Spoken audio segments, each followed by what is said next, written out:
একটি নীল তিমির ওজন প্রায় ২০০ টনের মতো। একটি নবজাতক তিমির ওজন প্রায় ৩ টন। এর জিভের ওজনই একটি হাতির সমান, আর হৃৎপিণ্ড একটি প্রাইভেট কারের সমান। স্তন্যপায়ী প্রাণী হলেও নীল তিমি থাকে পানিতে, তবে তাকে অক্সিজেন গ্রহণ করার জন্য একটু পরপর পানির ওপরে ভেসে উঠতে হয়। নীল তিমিকে পানির নিচে নীলই দেখায়, তবে পানির ওপর ভেসে উঠলে দেখা যায় তার শরীর জুড়ে নীলচে ধূসর ছোপ।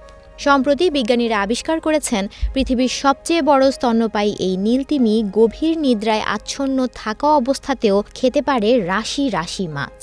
প্রতি কামড়ে কতগুলো মাছ গিলতে পারে তার হিসেব কষে গবেষকরা দেখেছেন এরা একসঙ্গে ৮,৩০৬ ক্যালোরি থেকে শুরু করে ৪,৫৬,৮৩৫ ক্যালোরি পর্যন্ত খেতে পারে। এরা সর্বোচ্চ যে পরিমাণ খেতে পারে তা দিয়ে ২২৮ জনেরও বেশি মানুষকে প্রতিদিন পেট ভরে খাবার খাওয়ানো যেতে পারে।